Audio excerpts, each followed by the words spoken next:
But international law is important, my friends. This is my concluding part. International law, international legality, international legitimacy is important. Not just for us, the Palestinian people, not just for Palestine. There is a reason the United Kingdom was among the prime movers behind the rules-based global order back in the 40s.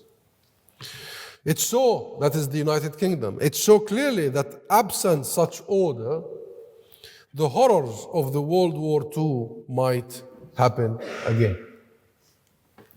Never again, they said at the time, never again. But now, as memories recede and complacency sets in, it seems many countries in Europe and beyond, including the UK and the UK government, want to only pay lip service to international law and legality. At least when a friend is being scrutinized. This is a dangerous game, my friends, a very dangerous game. A game done by very ambitious politicians. It is a dangerous game for you here, the youth of today, who will be bringing up your children, as I am bringing mine now, in that world of tomorrow. As if our generation has not left you enough to do with climate change, enough mess, I mean. And I attended the Glasgow summit. Personally, and as a Palestinian, as a diplomat, I am quite convinced, my friends, that turning our back on the global order is deeply retrograde. It's a retrograde step.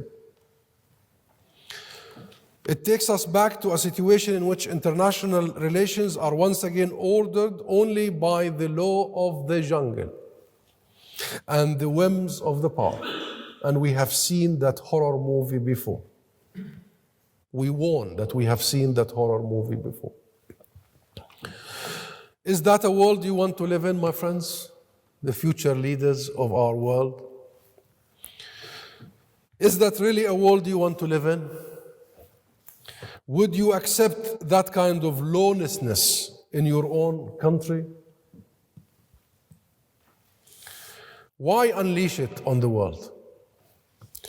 And if you don't want such a world, then you have to be serious about the global rules-based order. And I invite you to be, because this is the last we have that would protect all of us, that would regulate our relations. And if you are serious about the global rules-based order, this means that you have to also be serious about Palestine. And actually, a lot of people are serious about Palestine. People everywhere, my friends, and that what gives us hope is that Palestine has become a global issue.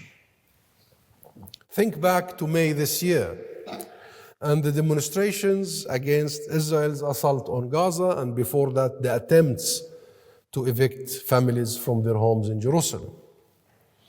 There were protests everywhere, tens of thousands. No more than the UK, by the way, particularly London.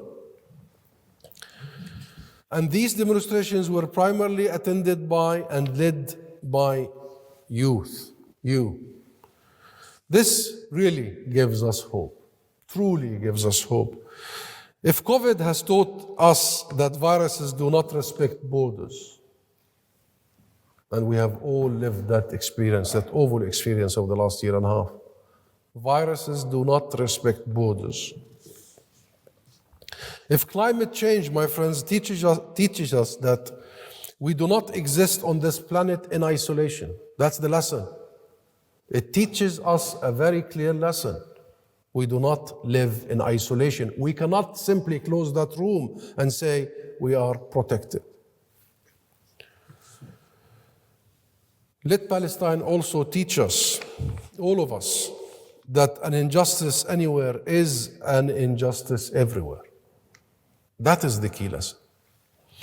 As Desmond Tutu, my friends, who long ago called out Israel as an apartheid system, being built as an apartheid system, once said, those who turn a blind eye to injustice actually perpetuates injustice. That's what Tutu said. He added, if you are neutral in situations of injustice, you have chosen the side of the oppressor. Similar words from another great leader, Martin Luther King, who said, in the end, and this is a saying I always remember, always echoes in my head. What a powerful thing to say. Martin Luther King said, in the end, we will not remember the words of our enemies, but the silence of our friends. Don't be silent.